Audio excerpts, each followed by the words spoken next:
신앙 고백하심으로 2022년 1월 2일 중고등부 예배를 하나님께 올려드리겠습니다. 전능하사 천지를 만드신 하나님 아버지를 내가 믿사오며 그 외아들 우리 주 예수 그리스도를 믿사오니 이는 성령으로 잉태하사 동정녀 마리아에게 나시고 본디오 빌라도에게 고난을 받으사 십자가에 못 박혀 죽으시고 장사한 지 사흘 만에 죽은 자 가운데서 다시 살아나시며 하늘에 오르사 전능하신 하나님 우편에 앉아 계시다가 저리로서 산자와 죽은 자를 심판하러 오시리라. 성령을 믿사오며 거룩한 공예와 성도가 서로 교통하는 것과 죄를 사하여 주시는 것과 몸이 다시 사는 것과 영원히 사는 것을 믿사옵나이다. 아멘. 찬송가 384장 찬양하시겠습니다.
아멘.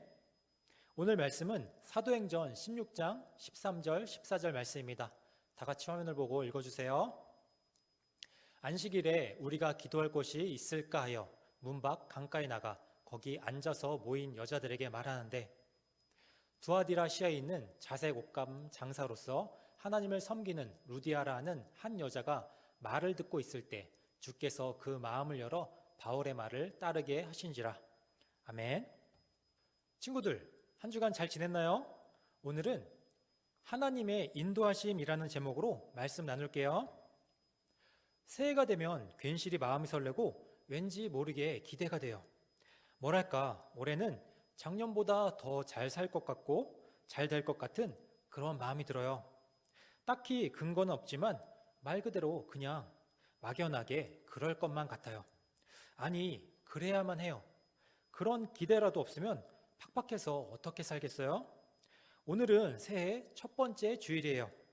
중학교 1학년 새내기들이 중고등부에서 처음으로 예배 드리는 날이에요.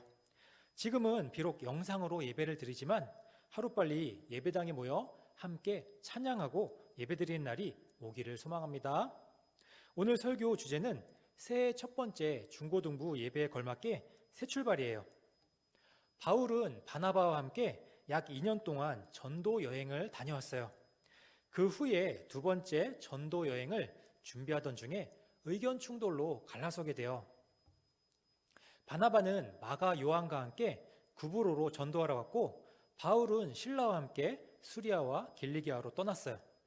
바울은 그 이후에 더베와 루스드라에도 갔어요. 바울은 거기서 디모데를 만났고 디모데도 전도 여행에 합류하게 돼요. 사도행전 16장 2절 3절 말씀 함께 읽어요. 시작. 디모데는 루스드라와 이고니온에 있는 형제들에게 칭찬받는 자니 바울이 그를 데리고 떠나고자 할새 그 지역에 있는 유대인으로 말미암아 그를 데려다가 할례를 행하니 이는 그 사람들이 그의 아버지는 헬라인인 줄 다 알미러라. 아멘. 이렇게 해서 바울은 실라 디모데와 함께 본격적으로 전도 여행을 시작했어요. 흔히 이 여정을 바울의 제2차 전도 여행이라고 불러요. 그런데 2차 전도 여행은 시작부터 순탄치가 않았어요. 왜냐하면 바울이 전도하러 가겠다고 하는데 오히려 성령님께서 그곳으로 가지 말라고 막으셨기 때문이에요. 바울은 소아시아 지역, 지금의 터키 지역에 복음을 전하고 싶은 마음이 있었어요. 그런데 성령님께서 지금은 아시아에서 말씀을 전하지 말라고 하셨어요. 그래서 바울은 우선 부르기아와 갈라디아 지역을 돌아다니다가 비두니아 쪽으로 가려고 했어요. 비두니아 역시 소아시아 지역이었어요. 하지만 이번에도 예수의 영이 허락하지 않으셨어요. 사도행전 16장 6절 7절 말씀 함께 읽어요. 시작. 성령이 아시아에서 말씀을 전하지 못하게 하시거늘 그들이 부르기아와 갈라디아 땅으로 다녀가 무시아 앞에 이르러 비두니아로 가고자 애쓰되 예수의 영이 허락하지 아니하시는지라. 아멘.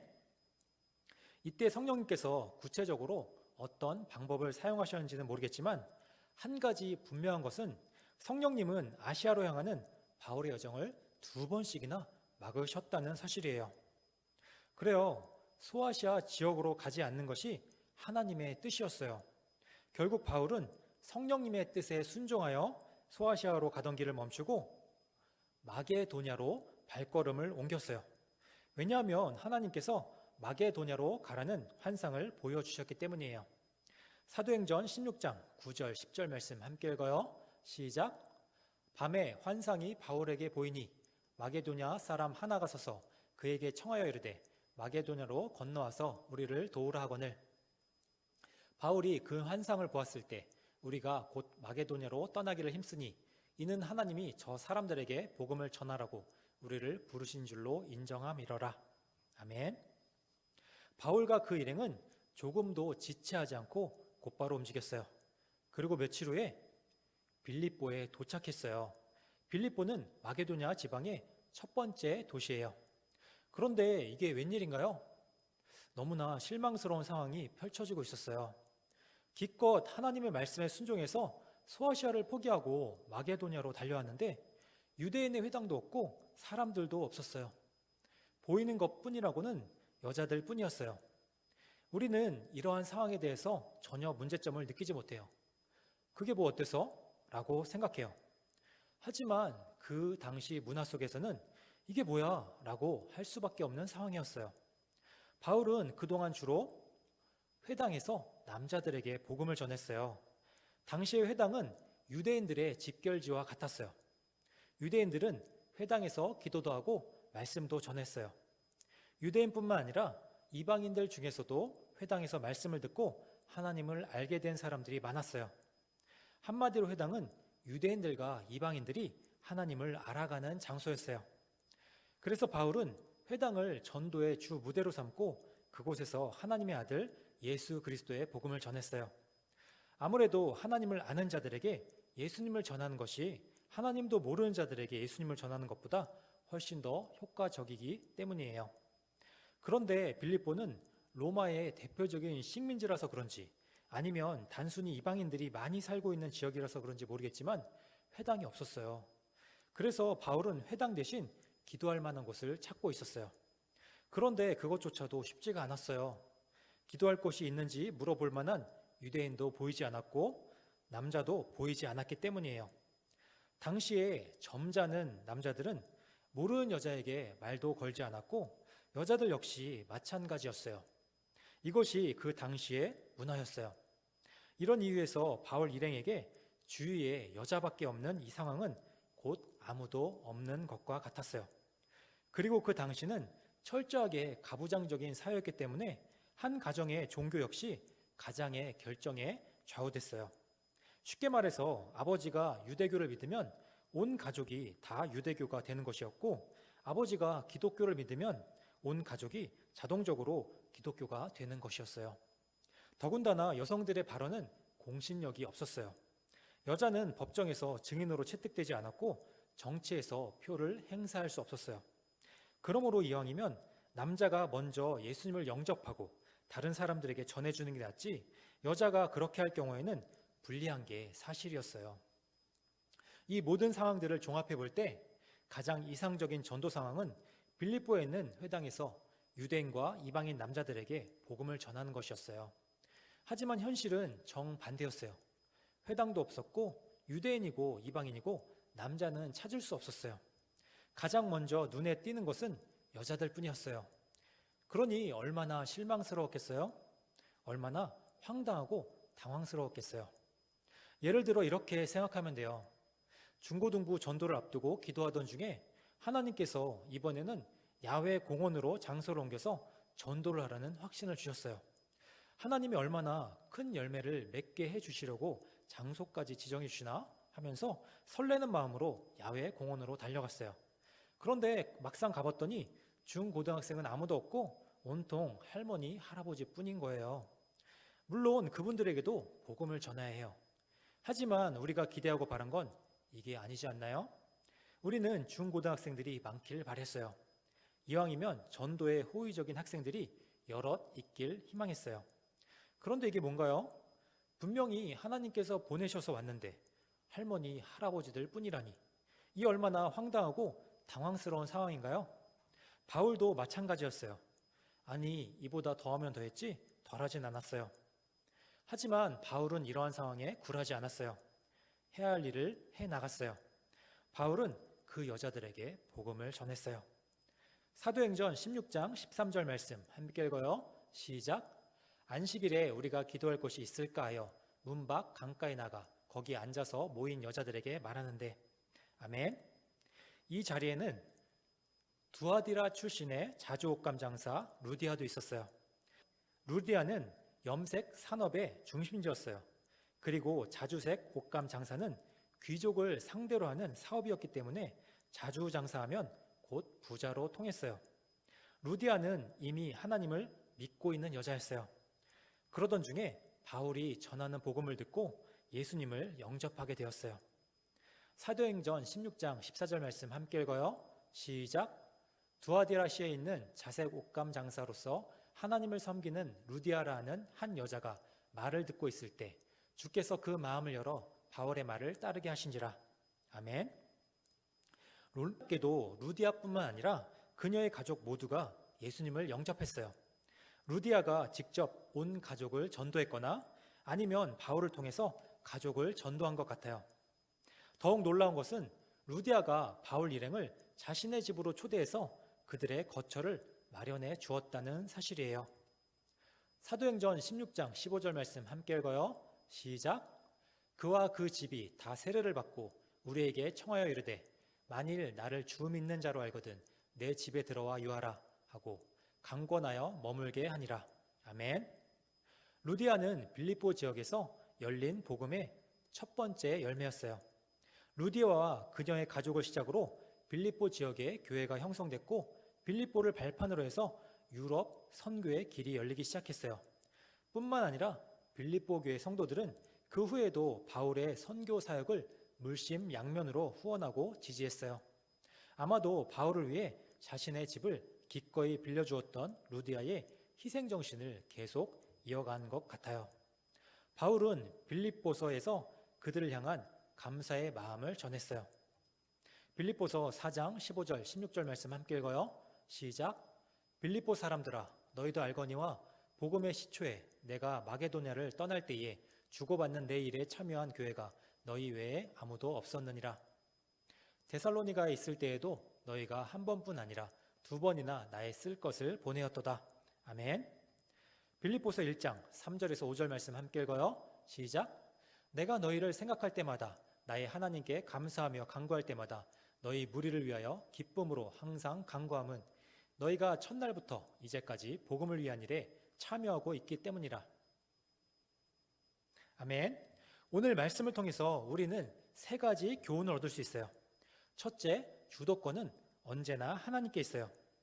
우리는 항상 이 사실을 명심해야 해요. 누가 바울을 변화시켰나요? 예수님이에요. 누가 바울에게 복음 전파의 사명을 맡기셨나요? 예수님이세요. 누가 바울을 안디옥에서 다른 지역으로 보내셨나요? 성령님이세요. 마찬가지로 누가 바울이 소아시아 지역으로 가는 것을 막으셨나요? 성령님이세요. 우리가 좋다고 생각하는 일도 나쁘다고 생각하는 일도 모두 하나님의 손길 아래에 있어요. 잊지 마세요. 주도권은 항상 하나님께 있어요. 우리는 이 사실을 인정하면서 겸손히 그분의 손을 붙잡아야 해요.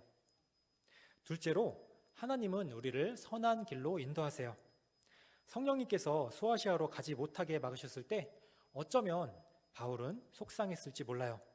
그런 하나님이 야속하게 느껴졌을 수도 있어요. 회당도 없고 남자들도 없고 또 여자들만 있는 빌립보에 도착했을 때 실망했을지도 몰라요. 하지만 거기서 루디아를 만날지 누가 알았겠나요? 루디아와 그녀의 온 가족이 예수님을 영접하고 바울에게 거처를 제공해 줄 거라고 예상이나 했겠나요? 루디아를 필두로 해서 빌립보 교회가 형성되고 빌립보 교회가 그 후에도 지속적으로 바울을 지원할 것이라고 상상이나 했겠나요?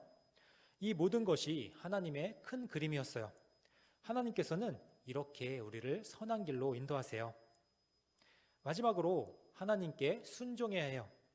우리는 하나님께 순종해야 해요. 왜냐하면 하나님은 주도권을 가지고 계시며 우리를 선한 길로 인도하시는 분이시기 때문이에요. 그러므로 우리는 바울처럼 하나님이 가라시면 가고 설하시면 서야 해요. 하나님이 하라고 하시면 이게 무슨 상황인가 싶을 때에도 계속해 나가야 해요. 그러면 하나님께서 그리시는 큰 그림의 완성도를 감사하게 될 거예요. 순종하세요. 그럼 길이 열려요. 말씀을 맺도록 할게요. 이제 새해가 시작됐어요. 어쩌면 출발부터 삐그덕 거릴 수도 있어요. 내가 예상한 것과 전혀 다른 상황들이 펼쳐질 수도 있어요. 오랜만에 운동 좀 하려고 했더니 감기에 걸린다든지, 큰맘 먹고 공부 좀 하려고 했더니 가족 모임이 자꾸 생긴다든지, 말씀 좀 진득하게 읽으려 했더니 친구들이 자꾸 유혹한다든지, 딱히 놀랄 것도 없어요. 인생이라는 게 원래 그래요. 내 마음 같지 않아요. 내 뜻대로 잘 안 돼요. 이렇게 뜻밖의 상황이 펼쳐졌을 때 우리는 어떻게 해야 될까요? 빌립보 교회가 어떻게 시작되었는지 기억하기 바라요. 바울은 뜻밖의 상황 속에서 시작했어요. 그런데 뜻밖에도 복음의 열매들이 가득 맺혔어요. 뭔가 뜻밖의 일이 일어나고 있나요? 멈추지 마세요. 돌아서지 마세요.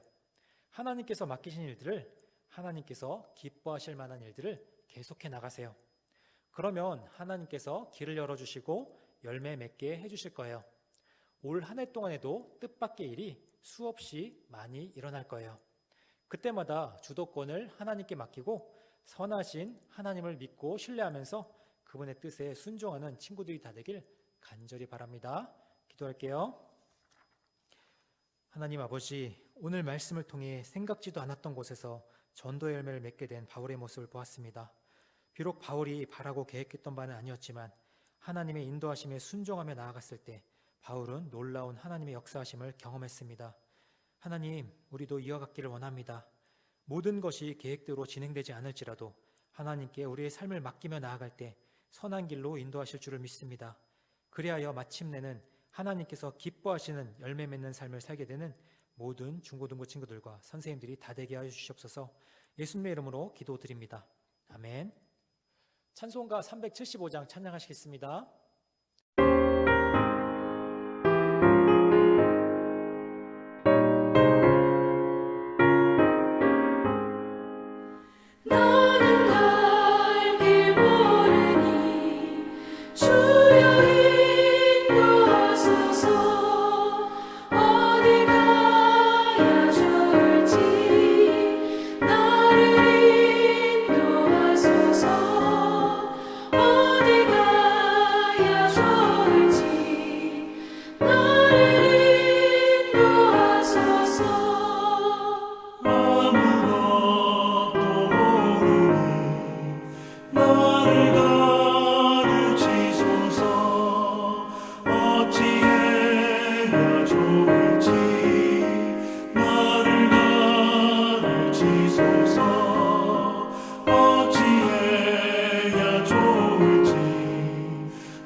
아멘. 주기도문 하심으로 예배 마치겠습니다. 하늘에 계신 우리 아버지여, 이름이 거룩히 여김을 받으시오며 나라의 임옵시며 뜻이 하늘에서 이룬 것 같이 땅에서도 이루어지이다. 오늘날 우리에게 일용할 양식을 주옵시고 우리가 우리에게 죄 지은 자를 사하여 준 것 같이 우리의 죄를 사하여 주옵시고 우리를 시험에 들게 하지 마옵시고 다만 악에서 구하옵소서. 대개 나라와 권세와 영광이 아버지께 영원히 싸움나이다. 아멘.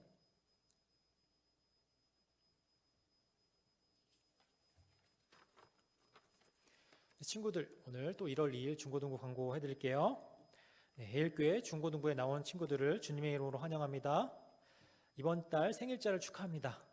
중고등부 예배는 9시 30분부터 시작됩니다. 유튜브 해일교회 채널을 검색해 실시간 예배 영상을 클릭하고 예배를 드리면 됩니다. 공과 공부는 줌 프로그램을 통해 진행됩니다. 새롭게 만나는 선생님 또 친구들과 함께 즐겁게 교제 누리세요. 그럼 다음 시간에 또 만나요.